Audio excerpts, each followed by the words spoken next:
What is going on, guys? Coach Abby here to bring you some health tips and tricks for your jiu-jitsu journey and just for life in general. So today I'm actually going to be talking about what you should be focusing on if you are a lightweight jiu-jitsu practitioner, if you're new and you are on the lower end of the people in your school or class where you might just be getting smashed, or you haven't yet joined and you're afraid of getting smashed because you're lightweight. So here are a few tips that I think will really help you ease up on yourself and also just feel a lot more confident, because this is what the sport was created and designed for. It was for the underdog, the person that was smaller, weaker, not as ready or prone to attack, right? It was a form of self-defense. And so what I'm going to share with you is something that I learned, and I still learn. I don't think it ever goes away, because you're constantly working with new bodies, new people, and you yourself are changing your game, your techniques, your motion, and your positioning as you get older or as you find your specific game. So if you're just starting off, don't get overwhelmed. If you are continuing and you want to sharpen some areas and you feel this might be helpful, keep listening. It could very much change your entire game. So the first thing I'm going to say is be prepared to constantly feel pressure if you are allowing yourself to stay on the bottom. Try not to stay on the bottom unless you know that you want to be there. And what I mean by that is, in the beginning, I got smashed a lot. I was always caught on the bottom, and I tend to favor open guard or guard positions using my legs, because that was more of my strength-driven area, because I didn't have a lot of upper body strength or weight to use in the beginning.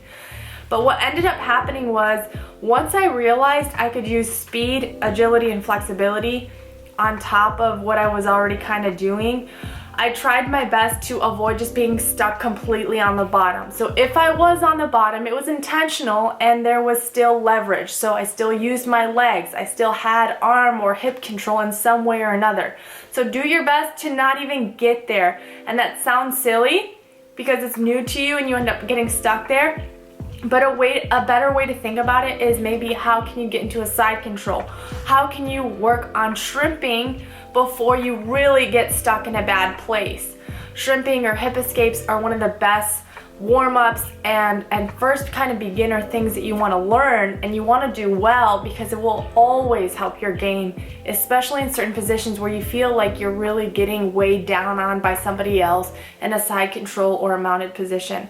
So learn to shrimp, learn to not be on the bottom all the time unless, like I said, you want to be there or you have an intention to be there to do something or to work on something. Don't allow them to just come up on top of you right away in the beginning because they're attacking or because they're offensive. If they're being the offensive player, you can in fact defend without getting stuck completely on the bottom, and that's something to work on.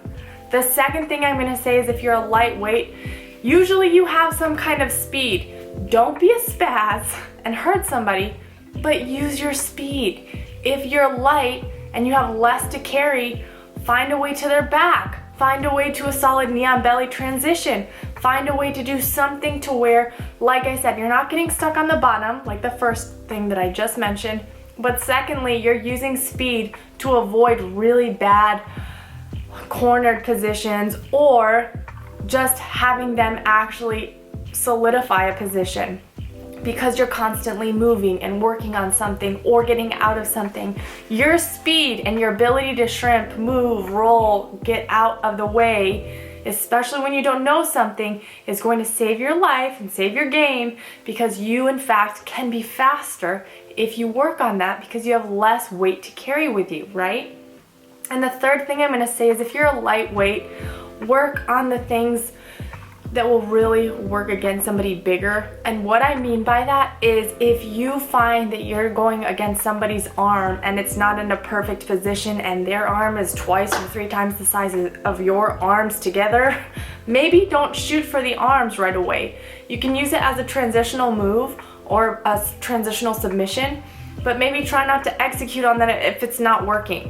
If it's not working, go right for the jugular or the neck or some area where you know it's their weak spot. I tend to like the setup of using an arm or a limb and then somehow getting to the back or the neck. Why? Because like my instructor has said, everybody taps at the neck. When you can't breathe, you want to tap out, or it's painful, and everybody has a neck.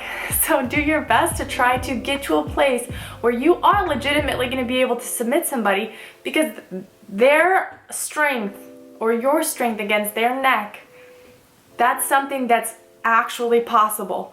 Where sometimes if you don't have a perfect angle and timing on that arm, and their arm is way bigger than yours, or their leg is way bigger than yours, then it's just this battle where they're gonna just shake you off and they're gonna just move on. And you've worked so hard for that position, where in reality that wasn't a great position for that person and you anyway. For example, the guy Marco that I had talked about before in one of my videos that I've done where I grapple him and he's way bigger than me, I used to try to do ankle locks, and his legs are way bigger than my legs and my arms put together.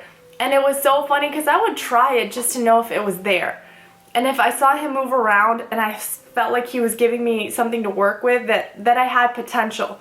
But then after time I realized, what am I doing when I can work on something way better? Working on taking the back, work on finding a good neck, work on finding a maybe wrist lock that's in there because we're both purple belts. So being a lightweight, work on something that you can actually try to execute and do it well. Not avoiding arm bars, ankle locks, any of that, but maybe using them as setups to try to go for the neck or go for the back or go for the mount. Those are things that are going to really help your game excel and way faster, because you will then be focusing on the small things that you can do very well that will directly translate into how your game is with people that are a lot bigger, heavier, and stronger than you. So I hope that was helpful. Make sure to leave a comment down below if you're a lightweight or you're somebody heavier and you've seen something really good done by somebody who is a lightweight or featherweight. Let us know down below. Let's share the knowledge of how we can really better the game and better each other, because once again, this is a sport that's for everybody, right? So what is something that's been helpful to you as a lightweight, or somebody, if you are heavyweight working with a lightweight, what is something you found that has been crucial to their game? If you haven't already, like and subscribe, make sure to do so, and I'll see you guys in the next video.